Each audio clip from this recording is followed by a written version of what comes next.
Destruction de l'homme, des animaux et de la nature par les rayonnements 5G. Interview téléphonique de Barry Trower, spécialiste des ondes millimétriques. Depuis le 19 mars 2019, la vente aux enchères des fréquences pour la nouvelle norme de téléphonie mobile 5G est en cours en Allemagne. Les fréquences peuvent être attribuées dans la bande de 2 GHz et dans la bande de 3,6 GHz. Par rapport aux autres générations de téléphonie mobile, la 5G émet des ondes millimétriques beaucoup plus courtes. Les données devraient être transférées au moins 100 fois plus vite qu'avec les réseaux 4G actuels. Alors que la 5G est présentée comme une technologie d'avenir avec un marché en pleine croissance, de nombreuses personnes s'inquiètent de ce que ce rayonnement à haute fréquence signifiera en termes d'exposition au rayonnement à ondes millimétriques pour les humains, les animaux et la nature. L'un d'entre eux est l'expert britannique en ondes millimétriques Barry Trower, ancien spécialiste de la Royal Navy pour le développement des armes à micro-ondes. Il s'est beaucoup intéressé aux dangers des technologies à ondes millimétriques. CLA TV a pu faire une interview téléphonique avec Barry Trower sur des questions concernant la 5G et le rayonnement à ondes millimétriques. Dans cette première partie de l'interview, il parle de la guerre avec les ondes millimétriques utilisées depuis 1949. Selon Mr. Trower, les micro-ondes très courtes comme les ondes 5G, aussi appelées ondes millimétriques, peuvent causer chez les humains de graves dommages au cerveau et aux nerfs. Au cours de sa carrière militaire, il a dressé une liste d'environ 60 fréquences d'impulsion différentes, qui peuvent causer environ 200 maladies différentes chez l'humain. Aujourd'hui, la liste est passée de 60 à environ 750 fréquences d'impulsion différentes. Celles-ci agissent dans le corps humain sur les quelques 1500 structures biologiques connues. Les effets combinés des différentes fréquences causent des dommages qui n'ont pas encore été pris en compte. Barry Trower explique aussi pourquoi le rayonnement à ondes millimétriques peut causer le cancer. Il montre aussi comment les animaux et surtout les insectes sont menacés. Ceux-ci assurent 80% de la pollinisation de nos plantes et garantissent ainsi l'approvisionnement alimentaire dans le monde entier. Des expériences ont montré que les ondes millimétriques détruisent en quelques générations jusqu'à 90% des espèces d'insectes. Le dépeuplement dramatique des insectes l'année dernière déjà en donne un témoignage effrayant. Écoutez maintenant l'interview avec le spécialiste des ondes millimétriques Barry Trower, partie 1. Merci beaucoup, Monsieur Trower, d'avoir pris le temps pour cette interview téléphonique sur le rayonnement à ondes millimétriques. Pourriez-vous d'abord vous présenter à notre public et lui parler un peu de vous? Comment êtes-vous devenu un expert en ondes millimétriques? Le mot que je n'utilise jamais est le mot expert. En tant qu'expert dans ce domaine, vous devez être un expert en médecine, en physique, en électricité, en mathématiques et en chimie. Il faudrait avoir 4 ou 5 doctorats pour être un expert, voyez-vous. Et je suis un chercheur scientifique indépendant. Je répondrai donc aux questions pour lesquelles je me sens qualifié. Mais je suis mal à l'aise avec le mot expert. Je vais vous résumer ma biographie. J'ai passé mon premier examen dans le domaine des ondes millimétriques en 1959 pour entrer dans la Royal Navy et j'ai étudié les ondes millimétriques, tous les aspects de la guerre avec les ondes millimétriques dans l'armée. Une partie de mon travail était consacrée au radar et une autre partie, j'étais plongeur, au désamorçage des mines sous-marines. J'ai eu affaire aux ondes millimétriques tout au long de ma carrière militaire. Pratiquement tout le temps, j'ai participé à la recherche sur les ondes millimétriques. Quand j'ai terminé, parce que la guerre froide opposait l'Union soviétique et les États-Unis, on m'a demandé si je pouvais interroger des espions capturés pendant la guerre froide qui utilisaient des armes à ondes millimétriques. C'était une toute petite partie de mon travail, mais j'ai fait des recherches un peu tous les jours, pendant presque 11 ans. Pour mon premier diplôme, je me suis spécialisé en physique nucléaire et atomique. J'ai écrit ma thèse sur l'absorption des ondes millimétriques. J'ai un autre diplôme sur les influences environnementales sur les processus de pensée, ce qui inclut aussi les effets des ondes millimétriques sur le cerveau. Je suis l'auteur de rapports confidentiels pour la police sur le système de communication sans fil Tetra que vous avez en Allemagne.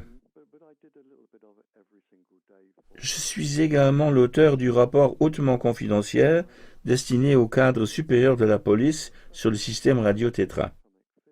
J'ai enseigné, alors que j'étais déjà à la retraite, la physique avancée, un peu de mathématiques et la physiologie humaine. Et actuellement, je voyage à travers le monde pour avertir sur les effets des ondes millimétriques et de leurs risques pour la santé et répondre à des questions comme je le fais maintenant pour vous. Oui, merci beaucoup. Dans le passé, vous avez travaillé au service de renseignement militaire. Comment les armes à micro-ondes ont-elles été utilisées à l'époque et pour quel but ?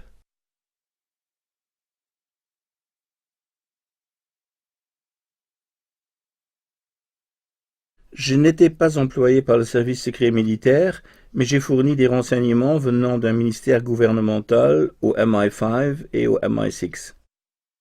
En fait, j'ai travaillé dans un autre service. Les armes à micro-ondes ont été utilisées à partir de 1949. Les armes à micro-ondes ont été et sont encore utilisées aujourd'hui. Elles sont utilisées pour, il y a chez les adultes environ 4500 structures biologiques dans le corps et le cerveau qui peuvent être influencées par les micro-ondes. À l'époque, la guerre par micro-ondes consistait à étudier quelles fréquences et quelles amplitudes pouvaient modifier différentes parties du cerveau et différentes parties du corps. Par exemple, il y a une certaine fréquence qui provoque l'effondrement de la fonction intestinale, une autre qui peut vous pousser au suicide, une autre qui peut vous causer le cancer. Il y avait donc beaucoup de fréquences avec beaucoup de pulsations avec les micro-ondes. La guerre avec les micro-ondes est une arme discrète qui peut être utilisée pour changer le cerveau ou une partie du corps sans que la personne sache qu'elle est irradiée par les micro-ondes parce qu'elles ne peuvent pas être vues ni senties. On se sent juste malade. Elles sont donc utilisées à cette fin et peuvent être utilisées de près ou de loin, même à grande distance. Elles sont également utilisées dans la guerre biologique. Oui, c'est vraiment impressionnant. Maintenant, la question est, quelle est la différence entre les armes utilisées par l'armée à l'époque et encore utilisées par l'armée aujourd'hui et le rayonnement 5G à venir ?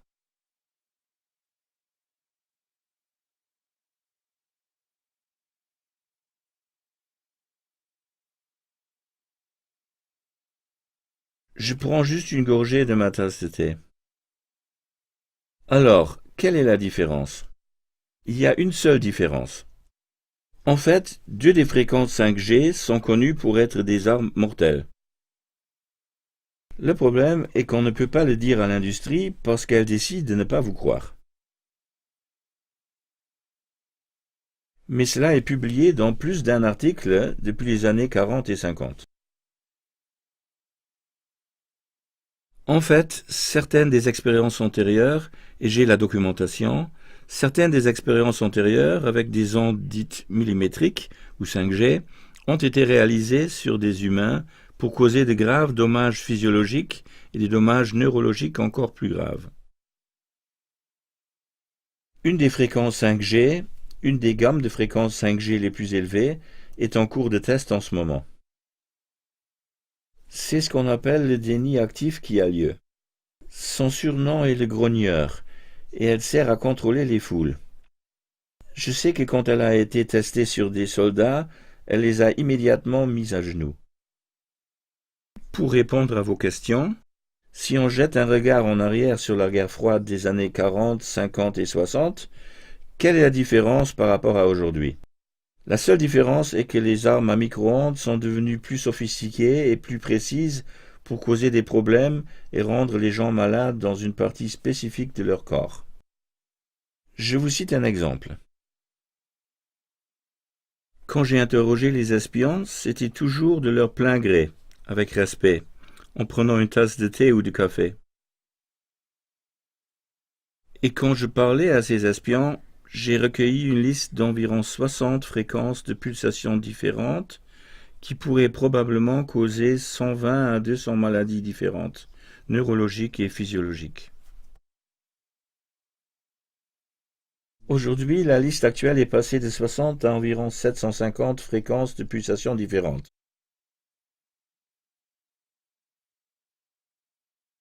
Mais ce n'est pas 750 qui peuvent vous donner ceci ou cela, c'est 750 combinaisons factorielles, mathématiques. Ce qui signifie que vous pouvez avoir les effets du numéro 1 multipliés par les effets du numéro 2, multipliés par les effets du numéro 3, jusqu'à 750 fois. Ou toute autre combinaison. La réponse à votre question est donc: aujourd'hui, elles sont extrêmement sophistiquées et bien sûr, l'électronique a progressé en proportion. Maintenant, tout est contrôlé par ordinateur.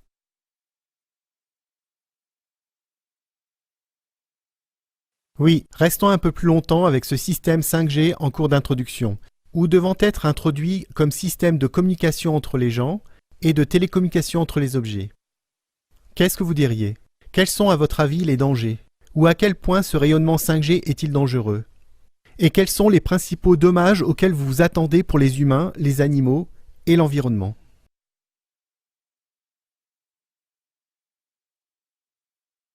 Oui, ce n'est pas une option. Je peux vous donner des faits car ils ont déjà été publiés.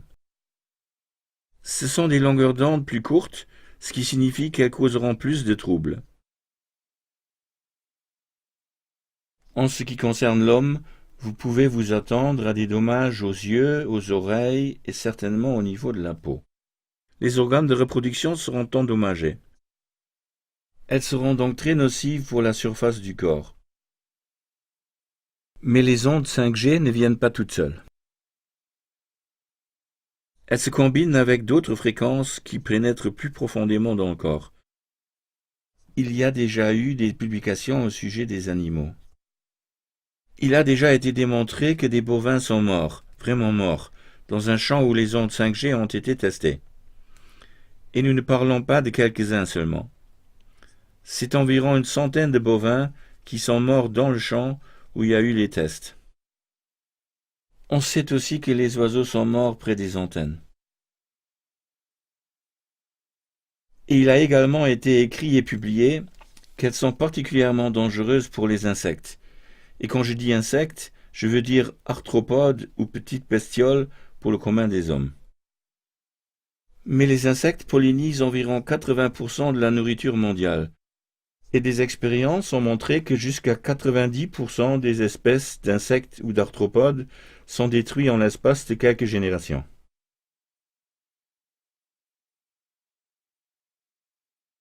Alors, la cause. Nous allons faire des mathématiques. La cause, c'est le rapport de la surface au volume. La surface d'un insecte volant est beaucoup plus grande que son volume et vous dérangez toutes ses antennes, tous ses organes sensoriels électriques. Vous perturbez sa capacité à se diriger, et donc, je savais qu'on allait devoir trouver une nouvelle façon de polliniser les plantes. Il y a déjà des universités qui travaillent sur des petits drones insectes qui peuvent remplacer les insectes qui meurent. Et nous ne pouvons qu'espérer qu'ils réussissent. En ce qui concerne les autres animaux, ça peut encore aller avec les animaux de la ferme, mais la plus grande catastrophe, qui est souvent négligée, 2 catastrophes pour être exact. La première, c'est les virus et les bactéries, parce que pour une certaine raison, et j'ai demandé à un professeur de me l'expliquer, mais sa connaissance des bactéries était bien au-dessus de mes connaissances, et pour être honnête, je n'ai pas vraiment compris ce qu'il a dit. Ce qui est une des raisons pour lesquelles je ne me considère pas comme un expert. Mais il m'a convaincu par ses connaissances. Et ça a été testé et prouvé expérimentalement. Les bactéries se développent bien sous les ondes millimétriques. Peut-être qu'elles se rendent compte que leur espèce est en danger et qu'elles peuvent se multiplier beaucoup plus vite que d'habitude. de sorte qu'elles se multiplient continuellement en plus grand nombre. La même chose avec les virus. Ou peut-être que, pour une raison ou une autre, ils peuvent absorber l'énergie et l'utiliser pour une multiplication plus grande. Excusez-moi, je ne sais pas. Mais vous allez voir une augmentation plus importante de toutes les maladies virales et bactériennes. Vous constaterez que vos récoltes échoueront parce que les arbres, les buissons et les arbustes sont vulnérables. Et je peux expliquer pourquoi. Ça a été démontré expérimentalement et c'est particulièrement important pour les millions de drones, ballons et satellites conçus pour la 5G et le Wi-Fi. Les arbres sont conçus pour capter le rayonnement à tous les niveaux, tout comme les arbustes et les buissons qui ont appris à capter le rayonnement bien avant que nous n'ayons mis les pieds sur la planète. Lorsque vous commencez à irradier les arbres avec des ondes millimétriques, ce que vous faites affaiblit leur résistance aux infections bactériennes et virales et vous détruisez le mécanisme de photosynthèse par lequel ils produisent la nourriture. Un bon exemple, c'est un lieu d'intérêt scientifique particulier en Australie connu sous le nom de chaîne de montagne Nardi, N-A-R-D-I. Elle a été désignée zone de protection de la nature et elle devrait être préservée en tant que telle. L'industrie est venue avec ses antennes et paf, elle les a installées parce qu'elle aime les installer dans les montagnes. Et ça, je le sais parce que je les ai vues. Il y a 135 publications qui décrivent comment la chaîne de montagne Nardi en Australie est morte maintenant. Les arbres sont morts. Le sol est mort. Tout ce qui pouvait bouger est parti. Tout ce qui ne pouvait pas partir est mort. Et en fin de compte, c'est un désert. Et s'ils ne démontent pas les antennes, et ils ne le feront pas, alors la situation ne fera qu'empirer. Et en fin de compte, et c'est publié par l'Organisation mondiale de la santé et l'Académie européenne de médecine environnementale, ce sont quand même pas des crétins, et je l'ai vu aussi pour les animaux, et dans un de mes articles je les ai cités, que dans 3 générations de population, et ça comprend toutes vos espèces germaniques,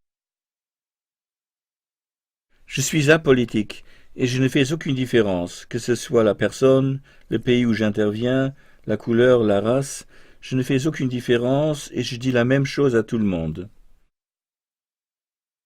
Dans votre pays, en Allemagne, je vous le garantis, et c'est un fait, ça a été publié et prouvé expérimentalement que dans 3 générations, si vous ne faites rien, seul un de vos enfants sur 8, ce sont les enfants exposés, c'est-à-dire toute la population, seul un enfant sur 8 peut espérer naître sain. En ce qui concerne les espèces animales, même si leur durée de vie est plus courte, c'est encore 1 sur 5. Ça a été publié par un éditeur scientifique. Alors je dis qu'un bébé qui naît aujourd'hui en Allemagne, quand il aura environ 60-70 ans, et qu'à ce moment-là, il regardera le taux de natalité, la situation sera alors qu'un seul bébé sur 8 sera vivant et sain. Les 7 autres seront morts ou auront une maladie génétique. Ça a été publié.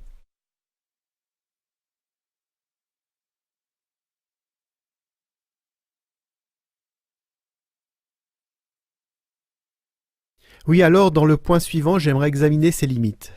J'ai vu une étude sur le développement du cancer chez l'homme qui montre qu'un faible rayonnement d'ondes millimétriques à 0,04 watts et 0,4 watts par kilogramme favorise davantage la croissance de cancer que les rayonnements d'intensité supérieure, ici de 2 watts par kilogramme.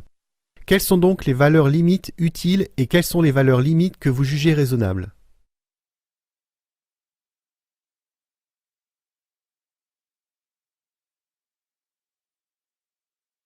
Je vous félicite pour cette brillante question, monsieur. C'est une question très importante et très brillante, et la réponse est « on le sait ».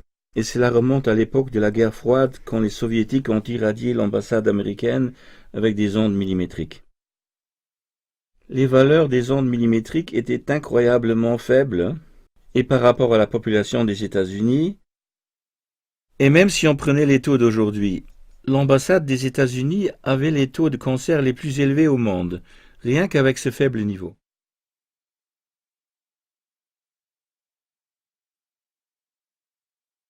Eh bien, je peux vous donner une raison pour laquelle cela se produit. Si vous avez des taux élevés d'irradiation par onde millimétrique, votre corps reconnaîtra immédiatement que vous êtes en difficulté. Cela remonte à l'époque où nous vivions dans les cavernes et où nous devions survivre à de très forts orages. Nous avons des protéines dans nos cellules, pour les scientifiques qui nous écoutent, qu'on appelle protéines 53. Et le complexe des pores nucléaires que nous avons dans nos cellules, et lorsque nos cellules sont attaquées par des ondes millimétriques ou des ondes électromagnétiques, ces protéines entrent en action.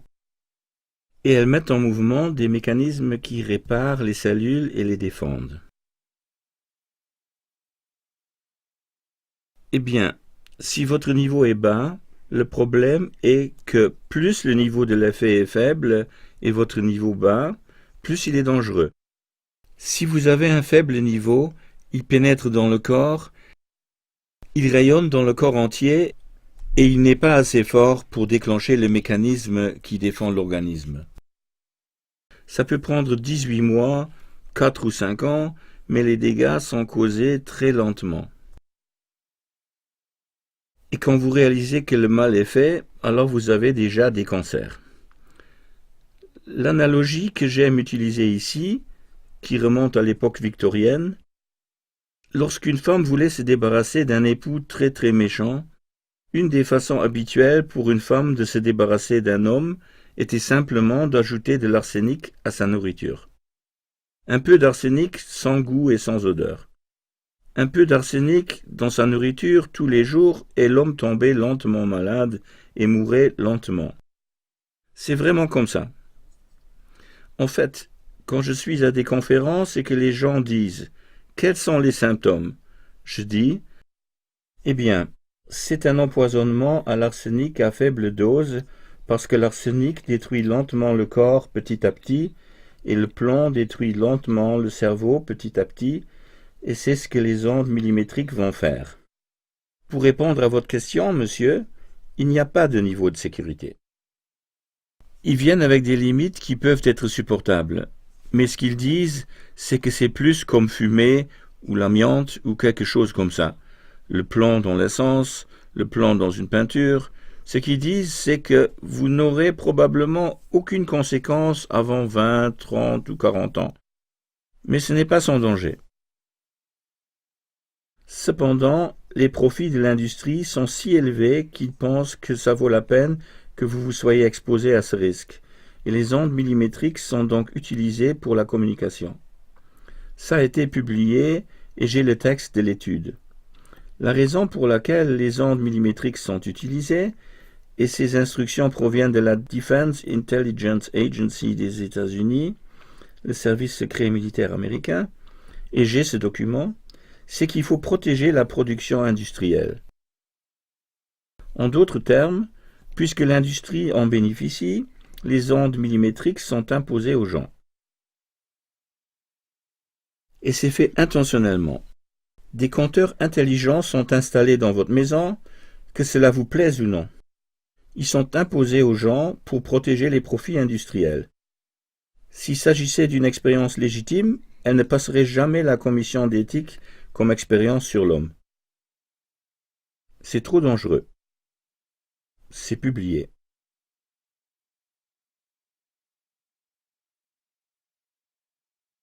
Oui, pour y revenir, ou pour s'en tenir un peu aux valeurs limites, maintenant, vous décrivez ce mécanisme qu'un faible rayonnement est plus dangereux qu'un rayonnement plus fort. Parce que le mécanisme faible ne déclenche pas les mécanismes de défense des tissus. D'autre part, il y a certainement d'autres effets de l'intensité qui font que les intensités très élevées sont moins saines que les intensités moyennes.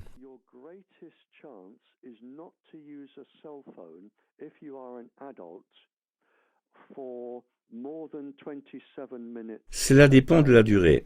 Je veux dire, si vous voulez des valeurs limites d'un téléphone portable pour éviter le cancer, et cela provient du département de recherche sur le cancer de l'Organisation mondiale de la santé, Si vous voulez éviter le cancer, le temps maximum d'utilisation d'un téléphone portable, si vous êtes un adulte, est de 27 minutes par jour. Vous avez donc quelques minutes réparties sur toute une journée, mais certainement pas plus de 27 minutes par jour. Et je pense que si vous dépassez ce temps, vous avez plus de 40% de risque de développer un cancer. Mais vous avez une plus grande chance de ne pas en développer si vous vous en tenez à 27 minutes par jour. Pour un enfant, ce temps n'est que de quelques minutes, parce que les enfants absorbent de 60 à 70% de radiation de plus que les adultes pour diverses raisons, et que les radiations peuvent causer environ 75% de dommages en plus chez un enfant.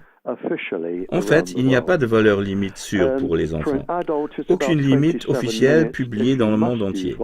Et pour un adulte, si vous en voulez une, c'est environ 27 minutes. Même dans les instructions que vous recevez avec vos portables, vous êtes avertis. Il y a beaucoup de mises en garde au sujet du cancer et des portables. C'est vraiment pas des outils d'interaction sociale. Ils sont vraiment conçus pour une utilisation en cas d'urgence. Ils ne sont pas destinés à de longues conversations ou à d'autres fins.